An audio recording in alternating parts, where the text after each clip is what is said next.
Hi friends, ನಾನು ನಿಮ್ಮ ಪ್ರೀತಿಯ ಸೌಮ್ಯ.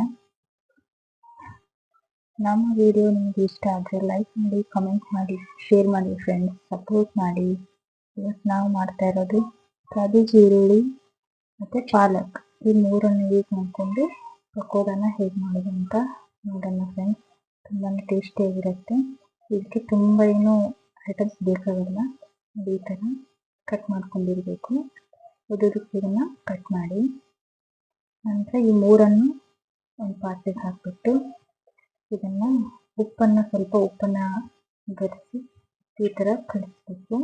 ನಾನು ಆಲ್ರೆಡಿ ಇದನ್ನು ರೆಡಿ ಮಾಡಿ ಇಟ್ಕೊಂಡಿದ್ದೆ. ಒಂದು 10 ನಿಮಿಷ ಆಯಿತು ರೆಡಿ ಮಾಡಿಟ್ಟು.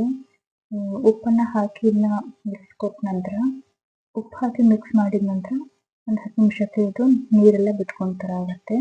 ಸ್ವಲ್ಪ ನೀರು ಬಿಡೋಕ್ಕೆ ಸ್ಟಾರ್ಟ್ ಆಗುತ್ತೆ. ಇವಾಗ ಇದಕ್ಕೆ ನಾವು ಹಿಟ್ಟನ್ನು ಮಿಕ್ಸ್ ಮಾಡ್ಕೊಳ್ಬೇಕು. ನೀರನ್ನು ಮೊದಲಿಗೆ ಮಿಕ್ಸ್ ಮಾಡೋ ಹಾಗಿಲ್ಲ. ಮೊದಲು ಬರೀ ಇದೆಷ್ಟು ಹಿಟ್ಟನ್ನು ಹಿಡಿಯುತ್ತೆ ಅಷ್ಟು ಹಿಟ್ಟನ್ನು ಮಿಕ್ಸ್ ಮಾಡ್ಕೊಳ್ಳೋಣ.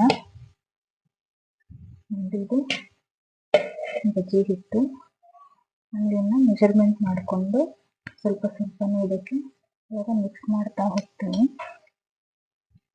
ನೋಡಿ ಫ್ರೆಂಡ್ಸ್, ಸ್ವಲ್ಪ ಯಾವ ಥರ ಇದಕ್ಕೆ ಹಾಕೋದು ಅಂತ ನೋಡಿ. ಈ ಥರ ಸ್ಪೂನಿಂದ ಇದು ಎಷ್ಟು ತಗೊಳುತ್ತೆ ಅಷ್ಟೇ ನಾವು ಹಿಟ್ಟನ್ನು ಮಿಕ್ಸ್ ಮಾಡ್ತಾ ಹೋಗಬೇಕು.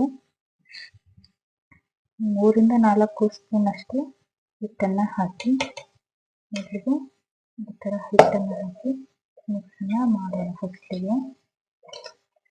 ಮತ್ತೆ ಇದಕ್ಕೆ ಹಿಟ್ಟನ್ನು ಹಾಕ್ತಾ ಹೋಗೋಣ. ನೋಡಿ, ಮತ್ತೆ ಇದಕ್ಕೆ ಸ್ವಲ್ಪ ಹಿಟ್ಟನ್ನು ಮಿಕ್ಸ್ ಮಾಡ್ಕೊಳ್ಳೋಣ. ನಮಗೆ ಮತ್ತೆ 4 ಸ್ಪೂನಷ್ಟು ಹಿಟ್ಟನ್ನು ಹಾಕಿದ್ದೀನಿ. ಸ್ವಲ್ಪ ಜಾಸ್ತಿ ಆದರೂ ಏನು ತೊಂದರೆ ಇಲ್ಲ, ನೀರನ್ನು ಯೂಸ್ ಮಾಡ್ತೀವಲ್ವ. ಹಿಟ್ಟು ಸ್ವಲ್ಪ ಹೆಚ್ಚು ಆದರೂ ಏನು ತೊಂದರೆ ಆಗೋದಿಲ್ಲ. ಮತ್ತು ಮೊದಲಿಗೆ ಈ ಥರ ಚೆನ್ನಾಗಿ ಅದನ್ನು ಕಲಿಸ್ಕೊಳ್ಬೇಕು. ಒಂದು ಹಿಟ್ಟು ಇದಕ್ಕೆ ಹೊಂದ್ಕೊಂಡ್ಬಿಡುತ್ತೆ. ಇಷ್ಟು ಹೊಂದ್ಕೊಂಡ ನಂತರ ಇದಕ್ಕೆ ನಾನು ಖಾರನ ಮಿಕ್ಸ್ ಮಾಡ್ತೀನಿ. ಖಾರ ಹಾಕಿದ ನಂತರ ಮತ್ತೆ ಹೀಗೆ ಒಂದು ಸಾರಿ ಮಿಕ್ಸನ್ನು ಕೊಡಬೇಕು. ನೋಡಿ ಫ್ರೆಂಡ್ಸ್, ಈ ಥರ ಸ್ಟ್ರಕ್ಚರ್ ಬಂದಿದೆ.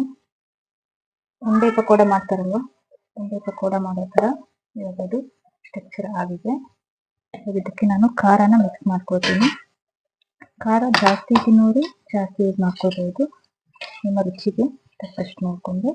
ಇವಾಗ ನಾನು ಒಂದು ಹಸಿ ಖಾರ ಇದು ಒಂದು 2 ಸ್ಪೂನಷ್ಟು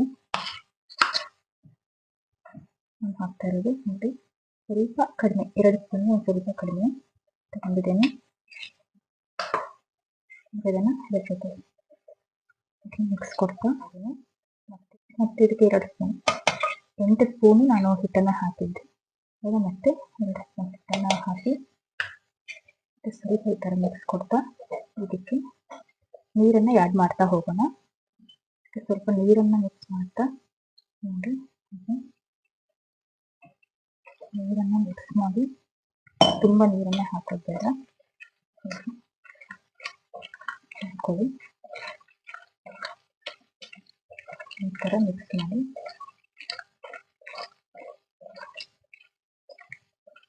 ಮಿಕ್ಸ್ ಮಾಡಿದ ನಂತರ ಮೊದಲಿಗೆ ತುಂಬ ಜಾಸ್ತಿ ಹಿಟ್ಟು ಹಿಡಿದಿರೋದಿಲ್ಲ ಅಂದರೆ ಒಂದು 10 ಸ್ಪೂನಷ್ಟು ಅಷ್ಟೇ ಹಾಕಿರೋದು. ಇದಕ್ಕೆ ಮತ್ತೆ ನಾನು 2 ರಿಂದ 3 ಸ್ಪೂನಷ್ಟು ಮತ್ತೆ ಹಿಟ್ಟನ್ನು ಮಿಕ್ಸ್ ಮಾಡ್ತಾ ಇದ್ದೀನಿ. ಹಿಟ್ಟು ಒಟ್ಟಿಗೆ ಹಾಕೋದ್ರಿಂದ ಪಕೋಡ ಚೆನ್ನಾಗಿ ಅನಿಸೋದಿಲ್ಲ. ಈ ಥರ ಮಿಕ್ಸ್ ಕೊಡ್ತಾ ಮಾಡ್ತಾ ಇರೋದು. ಇವಾಗ ಇದನ್ನು ಈ ಥರ ಮಿಕ್ಸನ್ನು ಮಾಡ್ಕೊಳ್ಬೇಕು.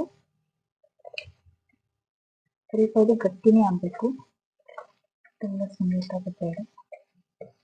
ತುಂಬ ಸ್ಮೂತ್ ಆದರೆ ಎಣ್ಣೆಯನ್ನು ಜಾಸ್ತಿ ಹಿಡಿಯುತ್ತೆ. ನೋಡಿ, ಈ ಥರ ಉಂಡೆನ ಮಾಡಿ ಈ ಥರ ಬರಬೇಕು. ನೋಡಿ ಫ್ರೆಂಡ್ಸ್, ಈ ಥರ ಆಗಬೇಕು ಪಕೋಡ. ಉಂಡೆಗೆ ಮಾಡಿದರೆ ಈ ಥರ ಪಕೋಡ ಆಗ್ತಾ ಇರಬೇಕು. ನಂತರ ಇದಕ್ಕೆ ಉಂಡೆ ಥರ ಇದು ಕೂಡ್ಕೊಳ್ತೆ. ನೋಡಿದ್ರಲ್ಲ ಫ್ರೆಂಡ್ಸ್, ಇಷ್ಟು ರೆಡಿ ಮಾಡಿಕೊಂಡು ಇದಕ್ಕೆ ಮತ್ತೆ ಏನು ಇಂಗ್ರೀಡಿಯೆಂಟ್ಸನ್ನು ಮಿಕ್ಸ್ ಮಾಡೋಕ್ಕೆ ಅಂತ ನೋಡಿ. ಇದಕ್ಕೆ ಉಪ್ಪನ್ನು ಸ್ವಲ್ಪನೇ ಹಾಕಿದ್ದೆ ನಾನು. ಇವಾಗ ನೆಕ್ಸ್ಟು ಟೇಸ್ಟಿಗೆ ನೋಡಿಕೊಂಡು ಮತ್ತೆ ಒಂದು ಸ್ವಲ್ಪ 2 ಚಿಟಿಕೆಯಷ್ಟು ಉಪ್ಪನ್ನು ಹಾಕಿದ್ದೀನಿ. ಇದಕ್ಕೆ ಇಂಪಾರ್ಟೆಂಟ್ ಅಂದರೆ ಜೀರಿಗೆ, ಅಜ್ವಾನ ಸ್ವಲ್ಪ ಅಜ್ವಾನನ್ನು ಹಾಕ್ತಾ ಇದ್ದೀನಿ ನೋಡಿ ಫ್ರೆಂಡ್ಸ್. ಅಜ್ವಾನ ಹಾಕ್ತಾ ಇದ್ದೀನಿ. ಬೇಕು ಅಂದರೆ ನೀವು ಕುಟ್ಟಿ ಕೂಡ ಹಾಕ್ಕೊಳ್ಬೋದು. ಅದಾದ ನಂತರ ಜೀರಿಗೆ ಅಷ್ಟೇ ಕುಟ್ಟಿ ಹಾಕೋದ್ರಿಂದ ತುಂಬಾ ಚೆನ್ನಾಗಿರುತ್ತೆ ನೋಡಿ. ಜೀರಿಗೆ ಒಂದು ಅರ್ಧ ಟೀ ಸ್ಪೂನ್ ಅಷ್ಟೇ ಜೀರಿಗೆ. ನೀವು ಅಜ್ವಾನ ಜೀರಿಗೆನ ಕುಟ್ಟಿ ಕೂಡ ಹಾಕೊಳ್ಬಹುದು. ನಾನು ಸೋಡಾ ಪುಡಿಯನ್ನು ಮಿಕ್ಸ್ ಮಾಡ್ತಾ ಇದ್ದೀನಿ. ಸೋಡಾ ಪುಡಿನ ನಾವು ಜಾಸ್ತಿ ಹಾಕಬಾರ್ದು, ಬಜ್ಜಿ ಥರ ಆಗಿಬಿಡುತ್ತೆ, ಆಮೇಲೆ ತುಂಬಾ ಎಣ್ಣೆನ ಹಿಡ್ಕೊಳ್ಳುತ್ತೆ. ನಾನಿಲ್ಲಿ ಒಂದು ಚಿಟಿಕೆಷ್ಟು ನೋಡಿ, ಒಂದು ಚಿಟಿಕೆಷ್ಟು ಮಾತ್ರ ಸೋಡಾ ಪುಡಿನ ಬಳಸ್ತಾ ಇರೋದು. ಇಷ್ಟಾದರೆ ಸಾಕು.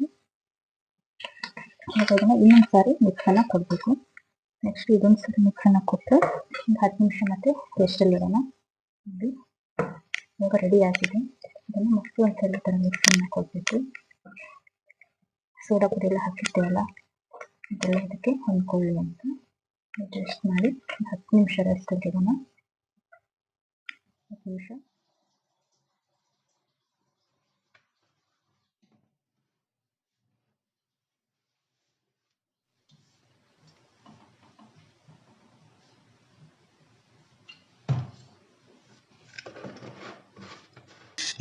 ನೋಡಿ ಫ್ರೆಂಡ್ಸ್, ಇವಾಗ ಆಯಿಲ್ ಬಿಸಿಯಾಗಿದೆ.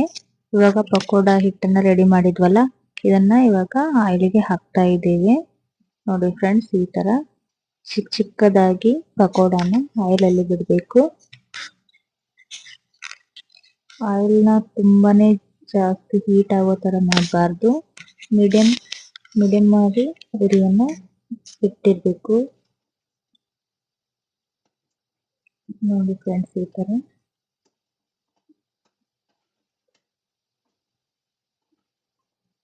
ಇದು ಗೋಲ್ಡನ್ ಬ್ರೌನ್ ಬರೋವರೆಗೂ ಈ ತರ ನಾವು ಬಿಸಿ ಮಾಡ್ತಾ ಇರಬೇಕು. ಇದು ಸ್ವಲ್ಪ ಗೋಲ್ಡನ್ ಬ್ರೌನ್ ಬಂದ ನಂತರ ಮತ್ತೆ ನಾವು ನೆಕ್ಸ್ಟ್ ಶಿಫ್ಟ್ ಮಗಚ್ ಹಾಕಿ ಮತ್ತೆ ಆಯಿಲಲ್ಲಿ ಮತ್ತೆ ಇದನ್ನ ಕರಿಬೇಕು. ರೆಡಿ ಆಯಿತು ಪಕೋಡ. ಈ ಥರ ಗೋಲ್ಡನ್ ಬ್ರೌನ್ ಬಂದ ನಂತರ ಇವನ್ನ ಒಂದು ಪ್ಲೇಟ್ಗೆ ತೆಗೆದುಬಿಡೋಣ. ನೋಡಿ ಫ್ರೆಂಡ್ಸ್, ಈ ಥರ ತೆಗೆದುಕೊಳ್ಳಿ.